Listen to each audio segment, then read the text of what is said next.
Благодарам. Почитуван председателе, почитуван заменик министр за финанси, почитувани колеги пратеници. Пред се би сакал да ве поздравам и накратко да дадам едно мое видување за предложената мерка на владата за намалување на данокот на додадена вредност на маслото, на суровото масло од сончоглед од 18 на 5%. Имено, уште пред моето влегување во рамки на новиот парламентарен состав, како дел од производителите на масло за исхрана во нашата држава, преку Сојузот на стопански комори и Стопанската комора, неколку пати писмено се обраќавме до владата, укажувајќи на ова прашање и образложувајќи колку е значајно да се намали ова стапка од 18 на 5% и каков бенефит ќе донесе ова мерка при незиното донесување. Од друга страна, доколку се земат во предвид производствените трендови на сончоглед во Македонија, ќе се забележи дека површините и просечното производство по хектар континуирано опаѓаат во последниот период и за кој сега ќе ви презентирам еден мал статистички податок.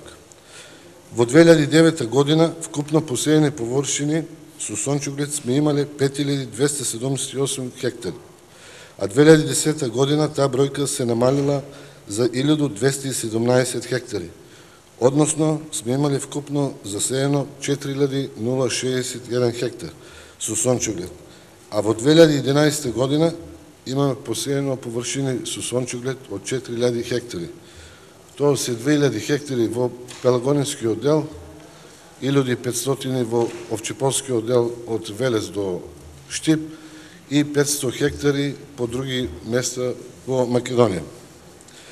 Земајќи ги во предвид овие показатели, очигледен е недостатокот на ова суровина за овој стратешки производ во прехранбената индустрија, при што производителите на масло на исхрана во Република Македонија суровината за производство ја обезбедува исклучиво од увоз, со исклучок на домашното производство кое е недоволно и е минимално за задоволување на потребите на нашата држава. Сакам и тоа да кажам дека за потребите на нашата држава за една година се потребни околу 25.000 тони сурово масло или 75.000 тони семе од сончоглед. Во моментот производителите и увозниците на масло за исхрана се соочуваат со општа даночна стапка од 5%, која се применува при самиот увоз на готовото рафинирано масло, а додека при увозот се применува даночна стапка од 18%. Ова ситуација сама по себе повикува на преземање на навремени мерки со цел да се избегнат одредени потенцијални дисконтинуитети и евентуални кризи во производството на масло за исхрана во нашата држава. Имено сакам да ве потсетам дека според Законот за додадена вредност од 1.4.2000 година се налагаше при увозот на нерафинираното и за готовото масло за исхрана да се плаќа повластена даночна стапка на ДДВ од 5%. Подоцна ова даночна стапка се укина за суровото масло и почна да се применува 18%, а за готовото остана 5%. Исто така би сакал да потенцирам дека готовото рафинирано масло за исхрана од сончоглед во Република Македонија како стратешки производ пред воведувањето и примената на Законот за данок на додадена вредност немаше данок, а по неговото воведување има само 5%. Што значи дека при увозот на готовото рафинирано масло за исхрана самите трговци плаќаат 5%, со што домашните производители беа ставени во неправилна или неконкурентна положба со трговците. Со тоа сакам да нагласам уште еднаш дека производителите на масло за исхрана во Македонија се наоѓаат во неповолна ситуација затоа што при увозот на готовото масло за исхрана и при продажбата на домашниот пазар се плаќа 5%, а при увозот на овој стратешки производ суровото масло се плаќа 18%. Со ова се обесхрабруваше домашното производство, правејќи го неконкурентно како на пазарот во Македонија, така и надвор од Републикава. Во вакви околности самите производители беа принудени да обезбедуваат големи износи на парични средства од банкарски кредити, банкарски гаранции и ставање на хипотеки, така да при секој увоз од 18% да се плати ДДВ-то. А со тоа беше и покачување на цената на маслото за исхрана. Сега со новите измени и дополнување на законот за ДДВ се предлага да се проширување на листата на добри услуги за кои ќе се применува повластена даночна стапка од 5%, односно ова повластена стапка од 5% да се применува и при самиот увоз на сурово нерафинирано масло и при продажба на готовото рафинирано масло. Со тоа ќе се намалат производствените трошоци на самите компании.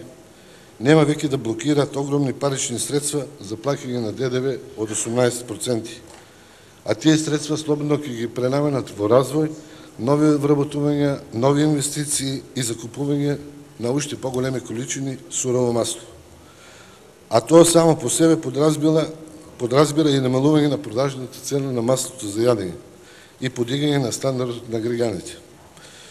Сакаме тоа да ви соопштам, колеги пратеници, дека од денес производителите на масло во Република Македонија ги намалија своите цени од 6 до 8 денари за 1 литр пред донесувањето за изгласување на законот.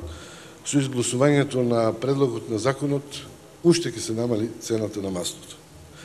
Како држава која се стреми кон подобрување на условите за стопанисување, како и за заштита и подобрување на работата на домашните компании, прифаќањето на ова мерка ќе рефлектира позитивни ефекти кај засегнатите компании и значајна јавна потреба за политиката на ова влада во насока на подобрување на економското окружување. Ова е резултат и плод се на големото разбирање на владата зашто на последните предвремени парламентарни избори во програмата во манифестот за реформи и развој им го вети тоа на македонските граѓани и бизнисмени дека ќе го намали ДДВ-то од 18 на 5%. На крајот можам да кажам дека новите бизнис мерки на владата на Република Македонија во насока на измените и дополнувањето на законот за данок на додадена вредност се за поздравување и се од голем интерес на сите граѓани на Република Македонија. Воведувањето на овие мерки неоспорливо ќе влијат позитивно на бизнес климата во Република Македонија. За крај би ве замолил сите пратеници од позиција и опозиција едногласно да го дадеме својот глас за и да го изгласиме овој предлог на законот за додадена вредност. Ви благодарам на вниманието.